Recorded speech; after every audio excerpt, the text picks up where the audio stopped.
permanecen enterradas bajo la arena, como cápsulas del tiempo procedentes de otra época. Durante miles de años, el seco calor del desierto ha protegido las tumbas de la olvidada aristocracia de Egipto. Ahora están a punto de ser desenterradas.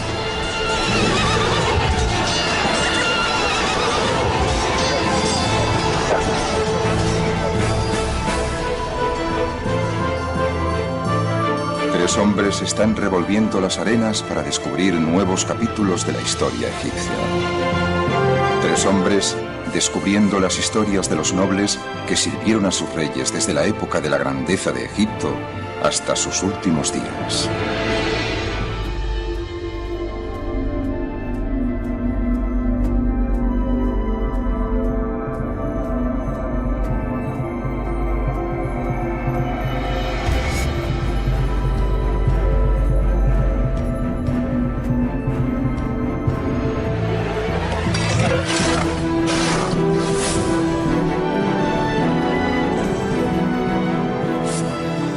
Cuantas más momias tienes, más historias tienes sobre el antiguo Egipto.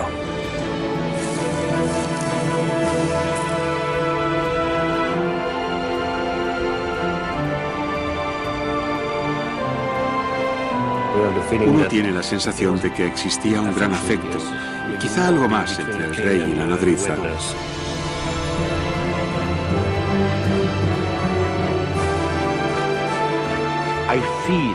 Tengo la impresión de que si miro a lo profundo de la tierra de Egipto aquí, puedo imaginarme que hay muchas tumbas llenas de oro sin excavar todavía.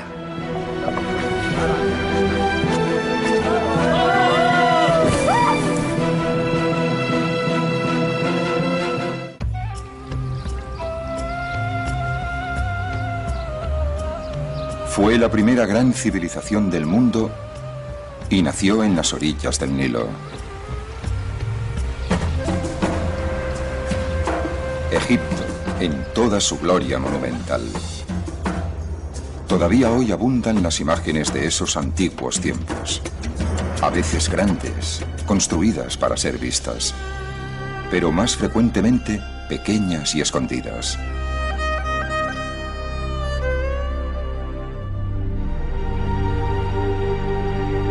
Todo eso podría haber desaparecido sin dejar rastro si los egipcios no hubiesen estado tan obsesionados con la muerte y la preservación de lo que una vez estuvo vivo. Para los egipcios, el más allá era tan real como esta vida. Un espíritu en su viaje necesitaba alimento, refugio, compañía. Así que los egipcios llenaron sus tumbas con ofrendas y elementos decorativos que reflejaban el viaje del alma en la tierra.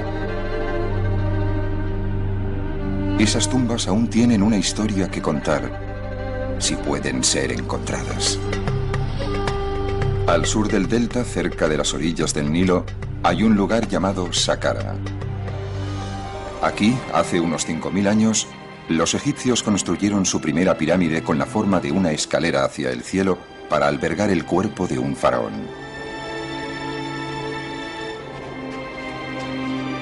En los siglos que siguieron, miles de egipcios fueron enterrados en Saqqara. Y una de las principales ubicaciones fue la ladera de una colina con una panorámica vista sobre el valle del Nilo. Durante el Imperio Nuevo, cuando el Imperio egipcio estaba en su máximo apogeo, aquellos que tenían buenas relaciones con el faraón deseaban ser sepultados aquí, y lo fueron.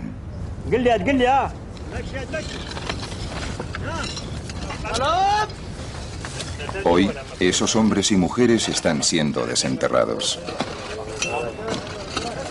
El arqueólogo francés Alain Siri ha estado supervisando las excavaciones durante las 2 últimas décadas. Si alguien me hubiese dicho hace años y años que yo pasaría tantos meses y años aquí, no le hubiese creído. Algunas veces me pregunto lo que estoy haciendo aquí, jugando con la arena y haciendo cosas así, cuando en realidad no soy un niño. Pero de repente me di cuenta de que estaba haciendo exactamente lo que soñaba.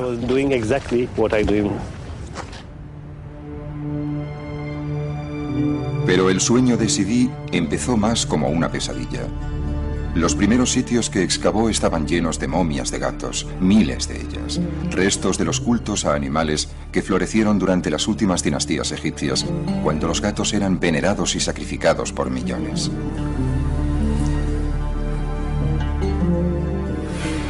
Pero el equipo de Sidi halló algo más que gatos. Encontraron un pozo profundo lleno de objetos del pasado.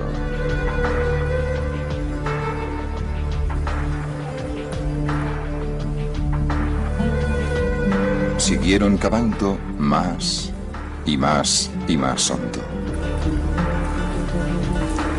Entonces, a unos 20 metros de profundidad, encontraron algo.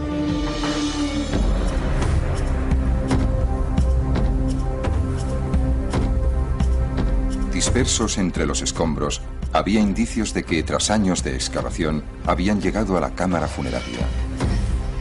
Entre los objetos había un vaso canopo, utilizado para albergar entrañas y órganos vitales, y su tapadera.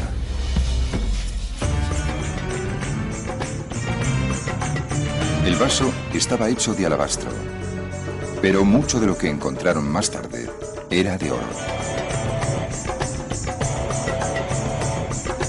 Todos estos tesoros y muchos más estaban enterrados con la momia de un oficial de alto rango que sirvió durante el reinado del faraón Ajenatón. Sidi había hallado su primer noble del Imperio Nuevo. Era el momento de ir a buscar más. El equipo de Sidi fue a trabajar detrás de la ladera frontal de la colina. Se necesitaron años para excavar el laberinto de corredores, pozos y salas que habían sido construidos en la piedra caliza durante el Imperio Nuevo. A lo largo del camino, el equipo de Sidi ha encontrado otras tumbas que pertenecen a los ricos y famosos de Egipto y acaban de desenterrar otra más.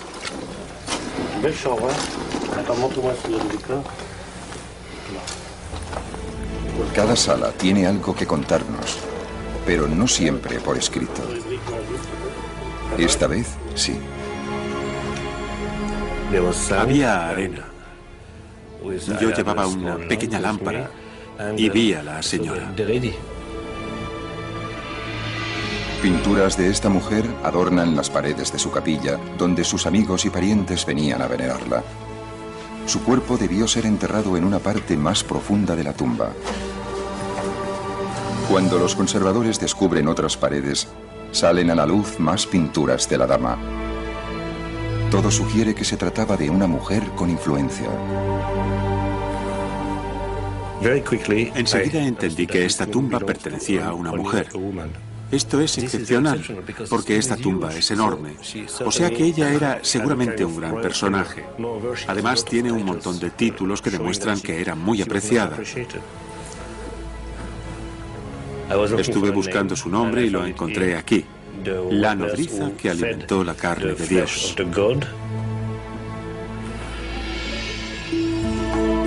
Sidi tradujo su nombre como Maya y pronto supo la razón de su encumbrado rango. En una pintura, Maya está frente a un afeminado joven que lleva una toca de faraón. Este es el dios al que Maya había amamantado. Su nombre era Tutankamón, el faraón Tutankamón.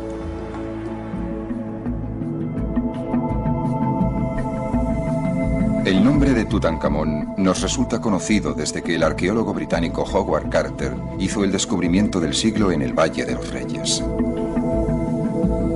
El 26 de noviembre de 1922, Carter se introdujo con una vela a través de una puerta que había estado sellada durante 3000 años y se llevó la sorpresa de su vida.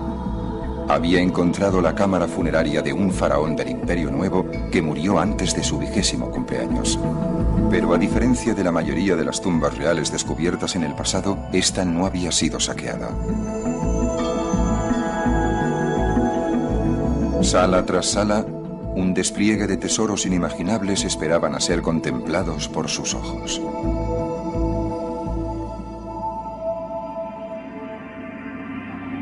Tutankamón fue sepultado en 3 sarcófagos de oro, en cuyo interior había una máscara de oro puro. Cerca se hallaba una estatua de oro del joven rey. Un trono dorado mostraba al faraón Tutankamón junto a su novia, una niña, posiblemente su medio hermana. El descubrimiento por Carter de la tumba de Tutankamón y todos sus tesoros nos revelaron mucho sobre la muerte del joven rey, pero el misterio ha rodeado siempre su nacimiento. Era probablemente el hijo de Agnatón, el faraón hereje que adoraba únicamente al sol en vez de al tradicional elenco de dioses. Agnatón y su esposa Nefertiti tuvieron 6 hijas. Algunas de ellas aparecen aquí en el regazo de sus padres, una instantánea doméstica del pasado. Pero el joven Tutankamón nunca aparece en los retratos familiares. Eso significa que su madre era probablemente una esposa secundaria que murió al dar a luz. El faraón bebé habría necesitado una nodriza, y por lo que parece tuvo una. La dama Maya, que casi seguro formó parte del círculo íntimo del faraón. Una nodriza real en la 18ª dinastía no es solamente una niñera, sino una mujer de la corte, porque dar la leche, alimentar la carne del dios, el rey, es algo que desde luego no todo el mundo puede hacer. Lo que es maravilloso es el sentimiento de amor que se percibe entre estas dos personas, especialmente de la mujer hacia el rey. Uno tiene la sensación de que existía un gran afecto, sí, quizá algo más entre el rey y la nodriza. Y a juzgar por la elaborada tumba que se construyó para ella, el joven rey correspondía a ese afecto.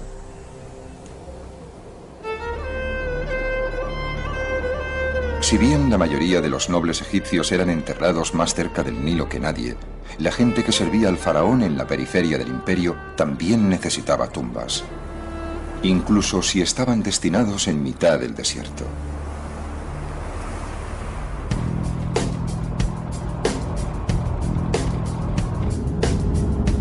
El doctor Zahi Hawass es el jefe de antigüedades de Egipto, el hombre a cargo de todas las antigüedades. Se encuentra de camino al oasis de Bajarilla, a 5 horas en coche desde El Cairo. Durante miles de años, el oasis fue una isla de verdor en un mar de arena. Y hoy no es muy diferente, excepto por la moderna ciudad que ha sustituido al antiguo emplazamiento.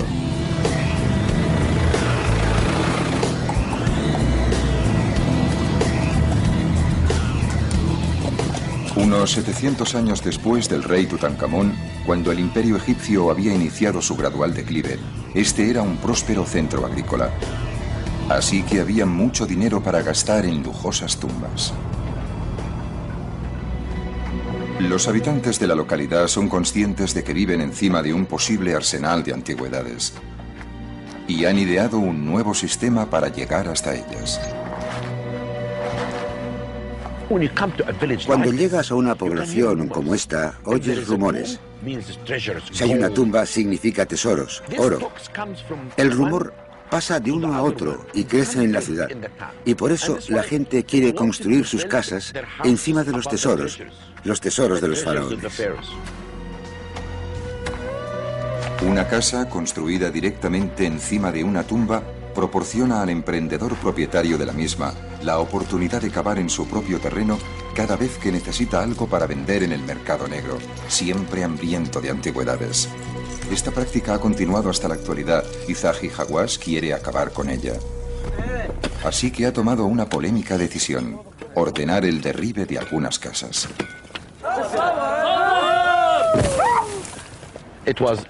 Fue una decisión que tomé porque tenemos que proteger este lugar. Tenemos que demoler casas por la seguridad de los monumentos. Esto es lo que la gente debería saber. La seguridad, los monumentos y la protección de los monumentos son lo más importante. Las excavaciones bajo la moderna población sacan a la superficie objetos de un periodo más tardío dentro de la historia egipcia, cuando Grecia estaba emergiendo como gran potencia. Esta tumba data del año 600 a.C. aproximadamente, durante la 26ª dinastía. Egipto ya no era una superpotencia en la región. La influencia de los faraones había disminuido y el poder de los funcionarios locales había aumentado, especialmente en localidades prósperas como Bajarilla.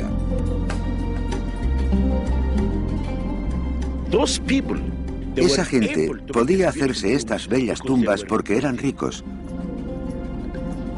Si uno observa el tamaño de la tumba y las pinturas, encuentra que son iguales a las de cualquier tumba situada en el Valle de los Reyes. Una de las fuentes de riqueza de Bajarilla era el vino de dátiles, codiciado en todo el mundo mediterráneo.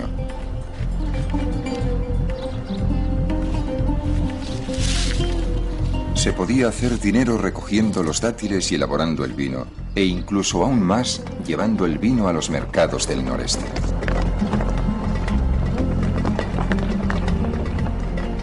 Cada mes, como mínimo, había una gran caravana de burros yendo desde aquí a lo largo de los más de 300 kilómetros desde Bajarilla hasta el centro de Egipto. Era un viaje difícil, pero uno tenía que pensar que el final del viaje traería riqueza.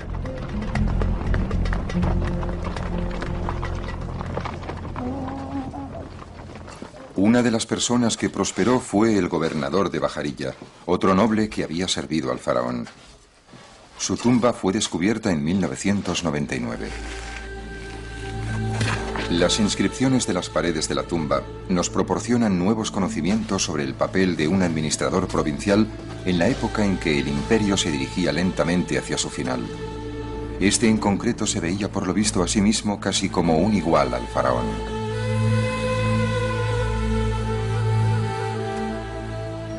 Dice que es un sacerdote de Isis y de Osiris, y su nombre es Zed-Hons-Wez-Ankh, y está frente al gran dios. Y aquí muestra que será un rey en la otra vida, porque Osiris sostiene los instrumentos propios del gobernante aquí.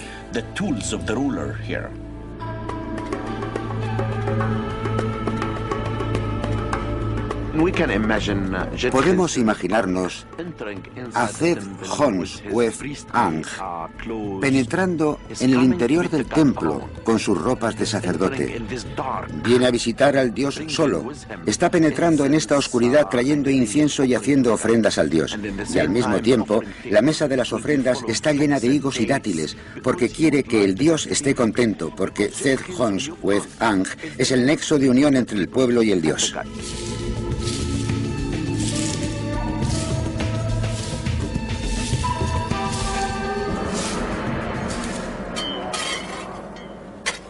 Ahora, Zahi Hawass está buscando la tumba de la esposa del gobernador.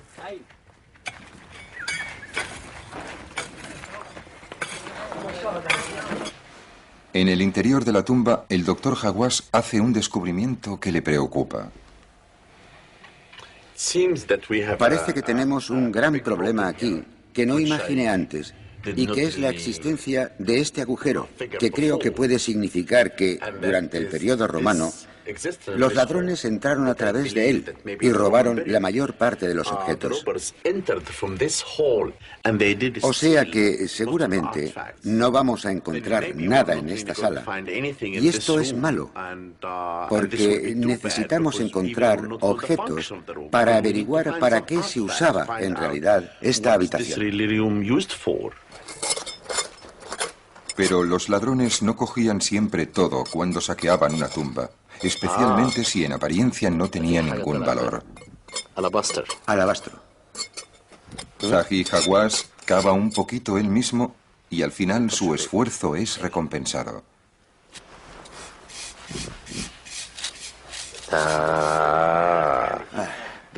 Esto es bonito.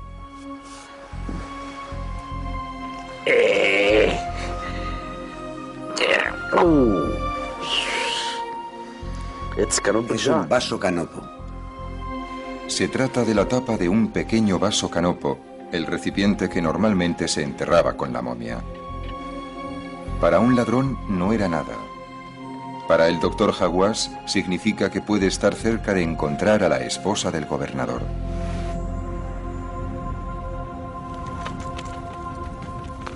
En Saqqara, Alem Zivi todavía está buscando a su dama desaparecida, pero la cámara funeraria de Maya no se encuentra por ninguna parte.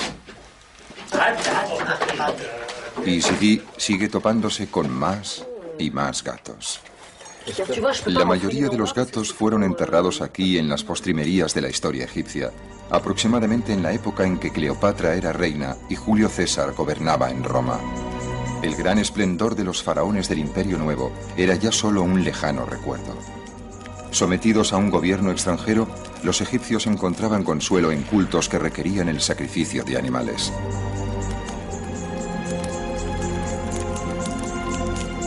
Uno de los cultos más populares de este tipo era el dedicado a Bastet, la diosa gato.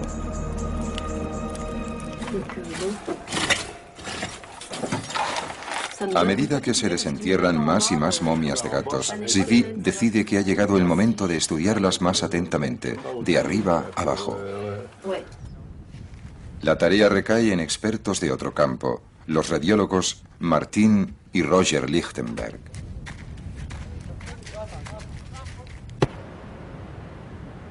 Lo primero que revelan los rayos X es cómo se mató a los gatos. Este tiene un bonito cráneo. Y el cráneo no está destrozado. No murió por un golpe en la cabeza. Murió porque le rompieron el cuello. ¿Lo ve? El culto a Bastet alcanzó su momento álgido en Egipto durante los años que siguieron a la conquista de Alejandro Magno en el siglo IV a.C. La gente trataba de ganarse el favor de la diosa, mientras los sacerdotes de Bastet hacían negocio criando gatos para convertirlos en ofrendas. Así que probablemente se trata de un gato grande. Pero a los gatos más grandes no se atrevían a romperles el cuello, ¿sabe? Tenían que darles un golpe en la cabeza. Este era un gato muy bonito, mire esto, muy bonito. Después de matar a un gato, se le sometía al tradicional ritual egipcio de la momificación. Los sacerdotes embalsamaban su cuerpo y lo envolvían en lino.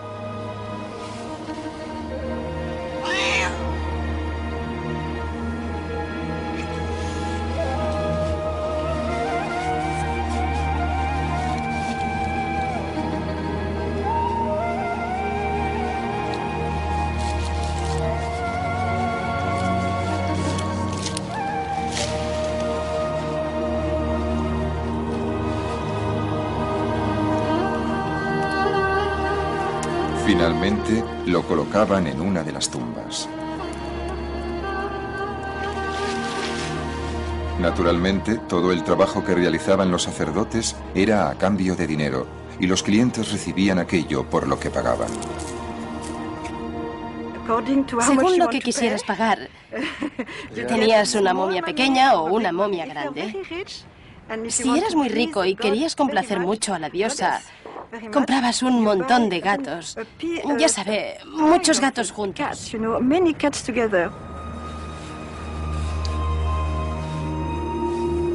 Pero los rayos X sugieren que los sacerdotes hacían trampas a veces.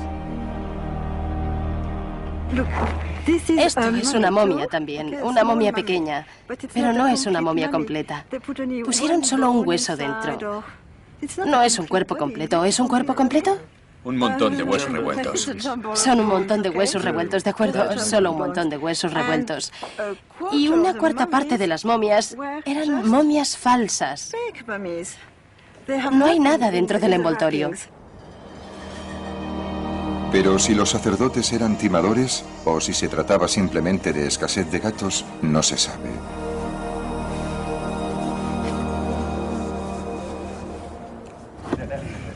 Mientras las momias de gatos son examinadas, otro miembro del equipo de Zivi, Patrick Deleuze, está llevando a cabo un reconocimiento exhaustivo del terreno.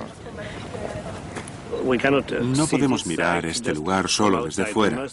Tenemos que imaginárnoslo, ver cómo es desde dentro, y ahora solo tenemos una primera impresión. Cada cámara es medida con precisión y su situación en el interior del complejo funerario es determinada con toda exactitud. Tenemos galerías, pozos, capillas. A veces encontramos tumbas con diferentes niveles. Es un conjunto de tumbas y de monumentos subterráneos muy complejo el que se esconde aquí detrás. Y es muy difícil hacerse una idea desde fuera. A partir de las mediciones, es posible saber cómo debía ser la tumba de la nodriza del faraón Tutankamón cuando se construyó. Sus rasgos más destacados son su tamaño y su complejidad.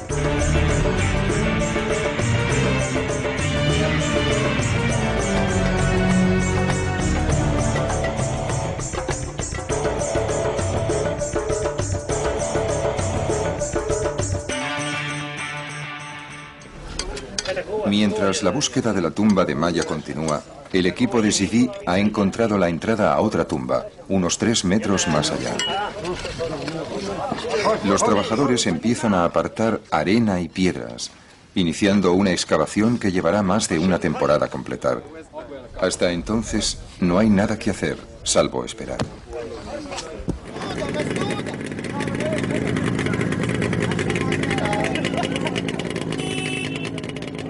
Unos 320 kilómetros hacia el oeste, en Bajarilla, la búsqueda de la esposa del gobernador ha dado resultados. Los trabajadores de Zahi Hawass han encontrado otro sarcófago bajo los escombros. Tal y como esperaba, pertenece a la esposa del gobernador, una mujer llamada Nas. A primera vista, sus temores de que la tumba hubiese sido saqueada en el pasado parecen confirmados. Pero cuando los restos son examinados con detalle, otra historia sale a la luz. Se descubren más de 100 objetos, y la mayoría de ellos son de oro. Estos son algunos de los tesoros que hemos hallado, y son muy bonitos, como este. Se lo ponían en las uñas, así.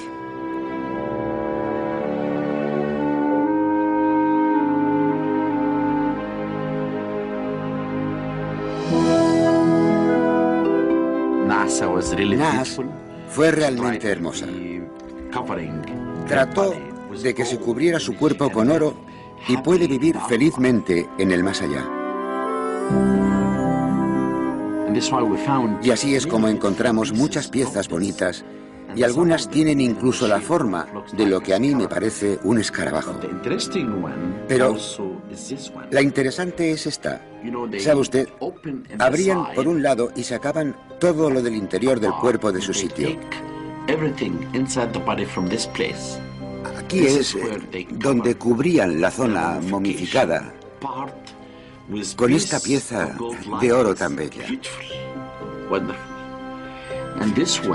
Y esta es pesada. La ponían bajo la lengua. Y esta es mi pieza favorita. Me gusta mucho. Mire esto. Ella puso el nombre del rey en su corazón, porque él era el protector de Egipto.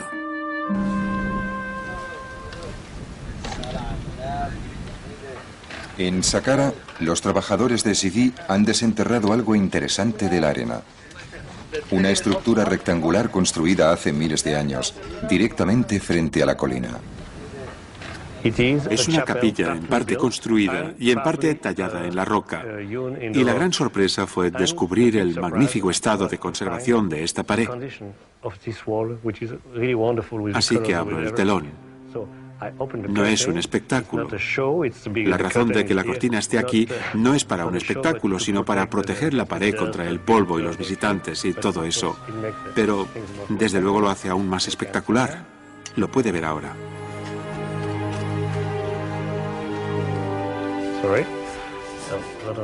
Gran parte de la capilla está aquí. Es absolutamente maravilloso.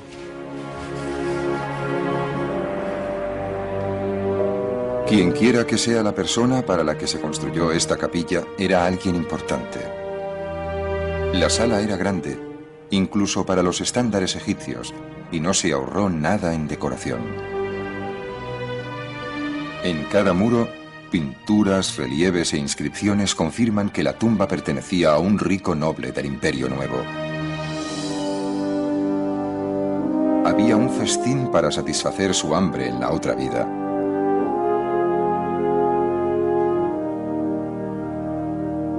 Y servidores para colmar todos sus deseos.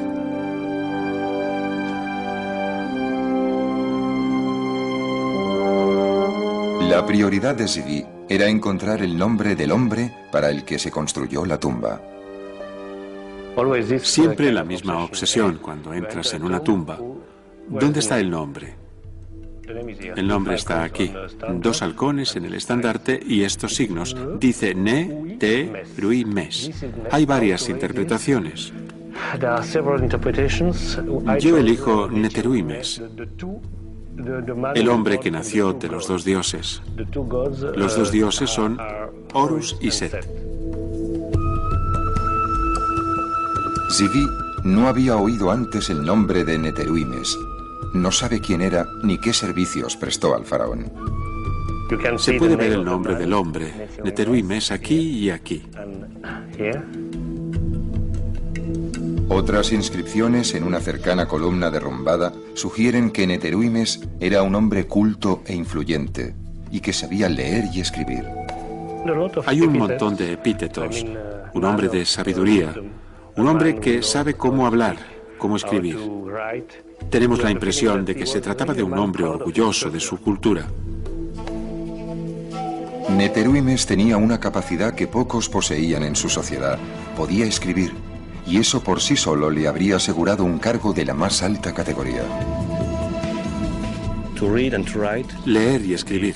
La capacidad de escribir es la fuente de poder en muchas sociedades y un funcionario en Egipto es alguien que puede escribir. Pero Zvi está seguro de que Neteruimes fue algo más que un simple escriba para haber merecido una tumba tan opulenta. Obviamente había servido al faraón y le había servido bien. Pero ¿en qué puesto?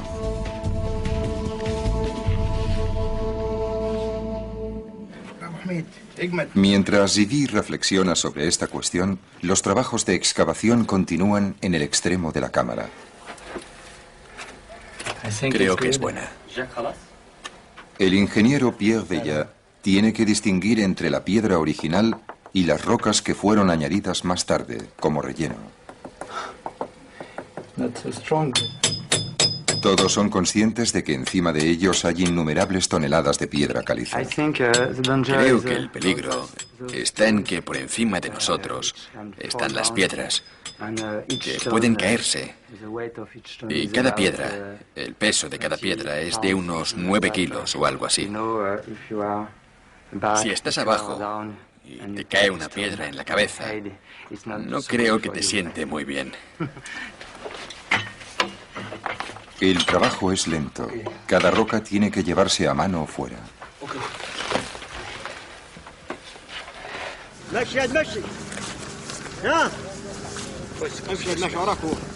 Pero finalmente se abren paso y encuentran algo.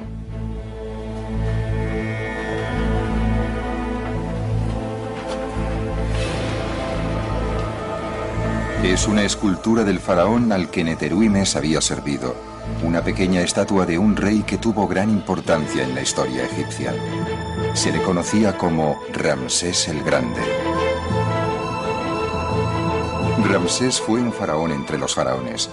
Gobernó Egipto durante más de 60 años, engendró a casi 100 hijos y supervisó las construcciones más grandiosas de la historia de su imperio en lugares como Luxor y Abu Simbel. Ramsés fue también un incansable maestro en el arte de la autopropaganda, asegurándose de que su imagen, su legado y su nombre serían conocidos por la posteridad.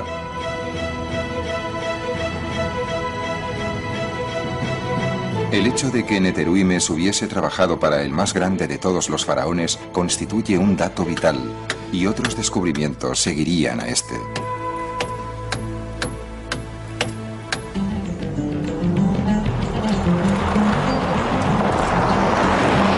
las afueras del oasis de Bajarilla se halla un cementerio grecorromano descubierto en 1996 por Zahi Hawass y su equipo.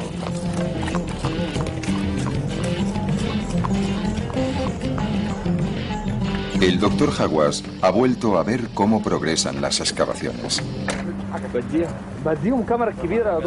Ha designado al arqueólogo egipcio Tarek El Awadi para supervisar los trabajos.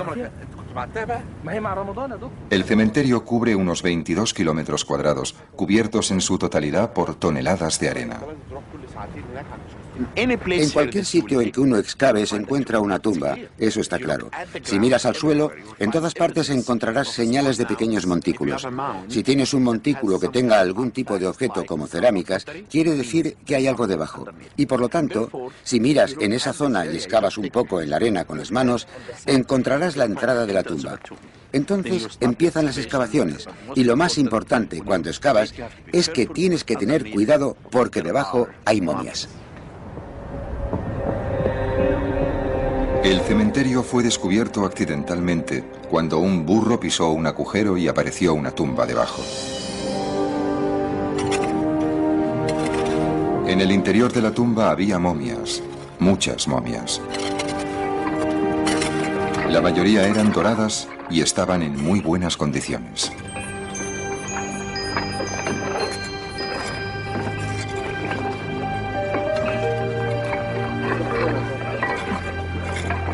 El Dr. Hawass autorizó una búsqueda más extensa y las momias doradas siguieron apareciendo.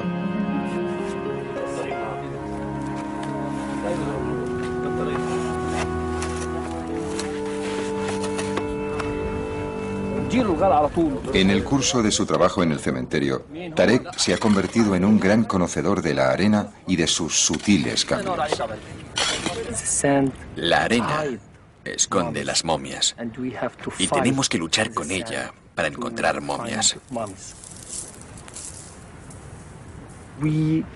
Ahora podemos saber por la arena, por el tacto de la arena, si hay momias debajo o no. Porque las momias cambian la naturaleza de la arena. Si la arena está un poco fría y oscura, sabemos que hay una momia bajo ella. Pero si está seca, fina y caliente, significa que no hay nada debajo. Me gusta esperar a que la arena me diga qué hay bajo ella.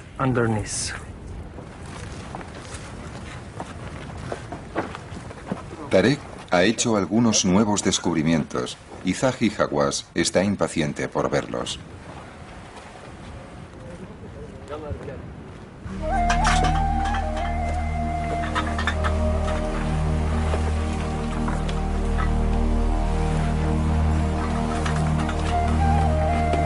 Esta tumba ha sido obviamente violada en el pasado por ladrones que hicieron algo más que robar cosas.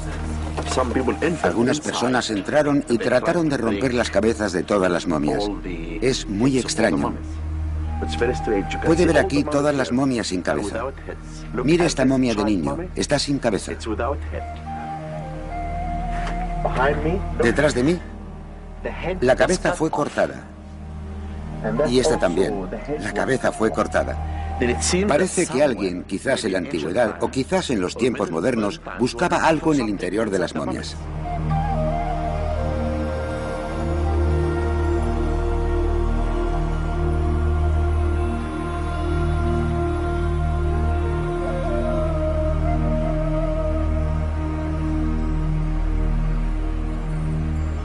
Unas pocas de las momias que aparecen permanecen intactas, pero la mayoría han sido destrozadas sin ninguna consideración por lo que los egipcios consideraban como sagrado.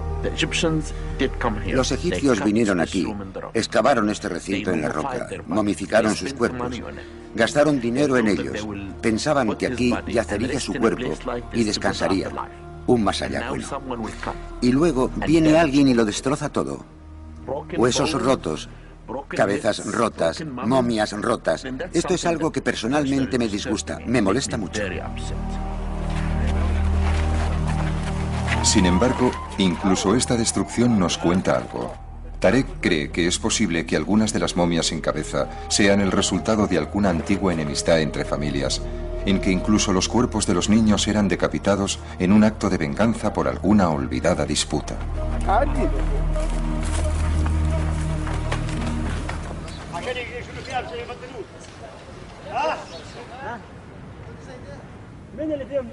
En Saqqara se continúan sacando piedras de la tumba y el equipo de Zivi ha hecho un nuevo descubrimiento.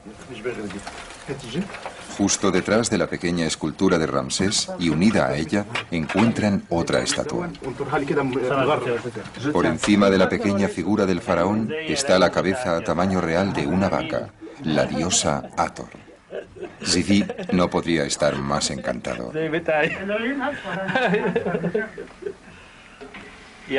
Me ha preguntado si los ojos de la vaca son verdes o azules. Yo digo que son igual que tus ojos, hermosos. En una de sus numerosas formas, Hathor era una protectora de los muertos que estaba allí para garantizar que Neteruimes tuviese un paso seguro al más allá.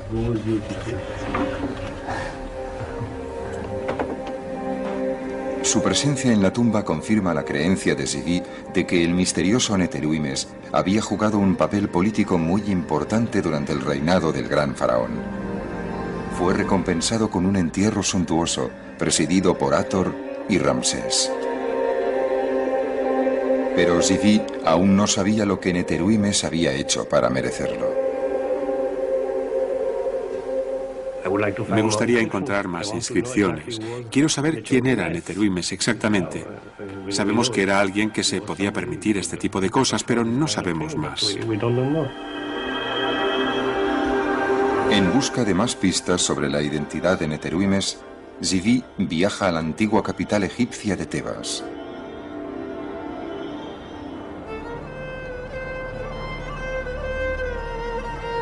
Hoy se llama Luxor y está llena de monumentos construidos por Ramsés en su propio honor, así que es posible que se mencione a Neteruimes en algún lugar.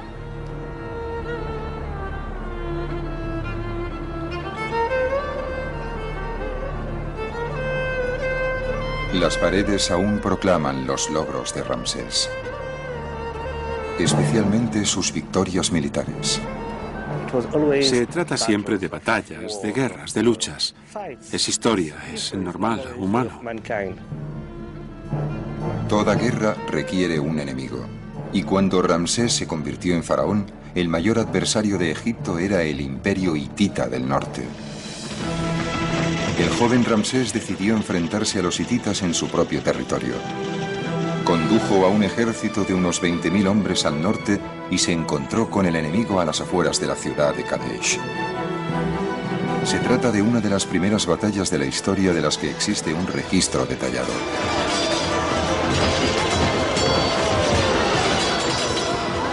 Los espías hititas condujeron a los egipcios a una emboscada. Ramsés y unos pocos centenares de sus hombres fueron separados del resto del ejército e inmovilizados cerca del río Orontes. Era una situación desesperada, hasta que una división de reserva de la infantería egipcia lanzó un contraataque, llevando al enemigo hasta el río y rescatando a su faraón. Ramsés regresó a Egipto e inmediatamente proclamó una gran victoria.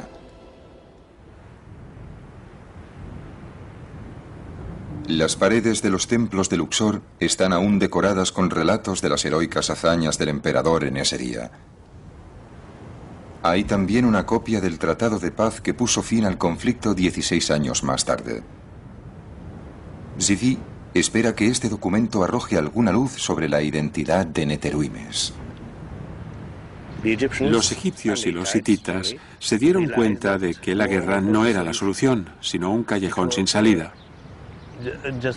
Y por distintas razones, que podemos adivinar pero que no conocemos totalmente, la conclusión fue tratar de firmar un tratado. Pero un tratado entre dos potencias del mismo nivel, más o menos.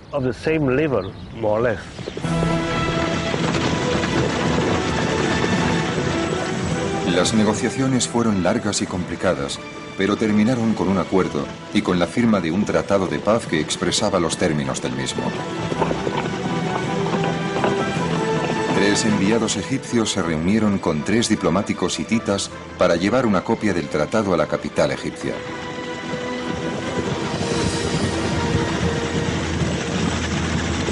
Parecía que la amistad sucedería a la hostilidad. Cada parte se comprometía a no atacar primero a la otra. En caso de ataque por una tercera parte, formarían una defensa común. Habría un intercambio de prisioneros y un pacto de extradición. El tratado fue grabado en una tabla de plata en escritura cuneiforme y presentado al faraón. Ramsés, a su vez, lo hizo grabar en las paredes de los templos de Tebas.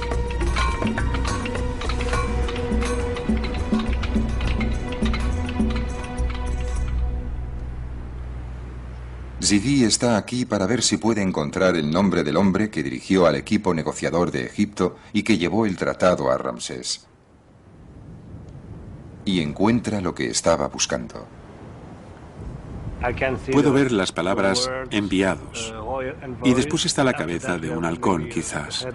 Y podría ser parte del nombre de Neteruimes.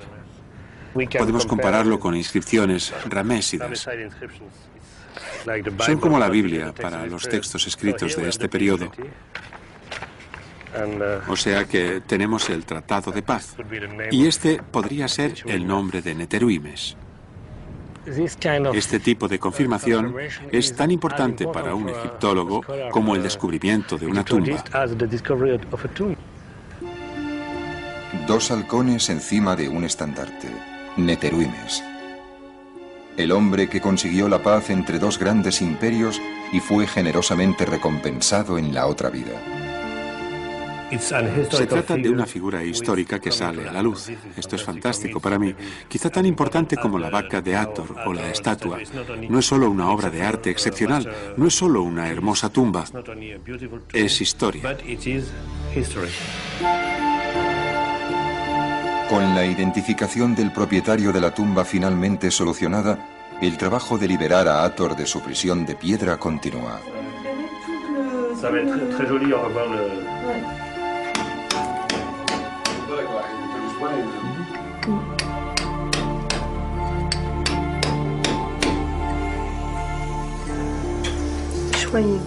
Anne Liegey inyecta un adhesivo en la piedra para preservar las finas capas de pintura de 3000 años de antigüedad.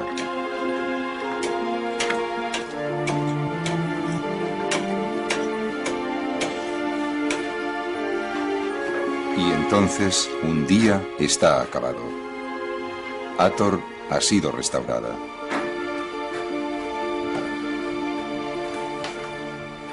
Esta es la vaca más bonita que he encontrado nunca y que nunca encontraré, estoy seguro. La diosa Hathor en forma de vaca, que tiene hermosos ojos, un poco tristes. Para mí, la mezcla entre salvaje y dulce es algo extraordinario. Y aquí, aunque solo sea una vaca, hay algo, si puedo decirlo, muy humano. Para Alain Zidi, el trabajo de esta temporada ha terminado. Otra tumba del Imperio Nuevo ha sido hallada y devuelta a su antiguo esplendor.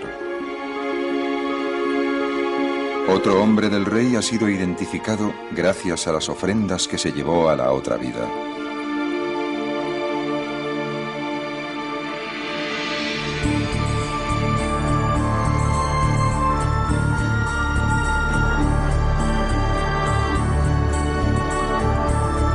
El trazado de otra tumba se añade al plano del complejo funerario.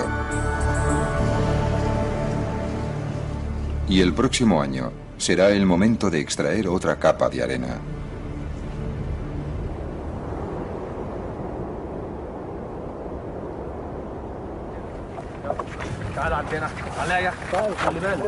En el oeste, en Bajarilla, Tarek ha hallado otra tumba. Zahi Hawass está allí para inspeccionarla.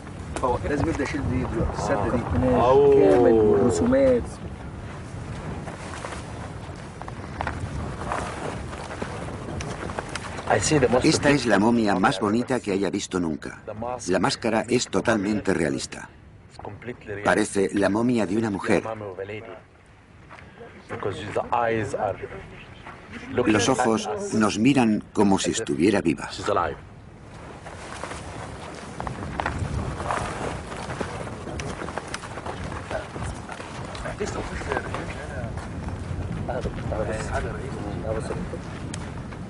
Soy un hombre afortunado porque he encontrado esta tumba.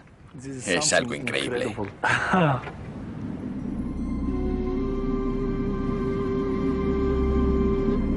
Todas estas momias fueron enterradas hacia el final de la historia de Egipto, unos 1500 años después de los días de gloria de Ramsés.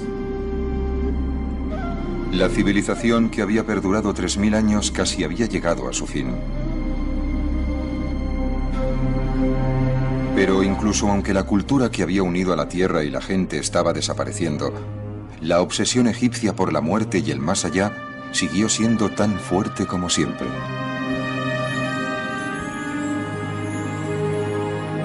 Lo que antes había sido una prerrogativa de los faraones y luego de sus servidores fue adoptada con el tiempo por las clases altas y medias. Ahora, cualquiera que tuviera dinero podía pagarse la construcción de una tumba y un entierro elegante. Y la mayoría de las tumbas en las que fueron enterrados estos egipcios todavía yacen bajo la arena, cada una con una historia que contar, esperando pacientemente a lo largo de la eternidad a ser descubiertas.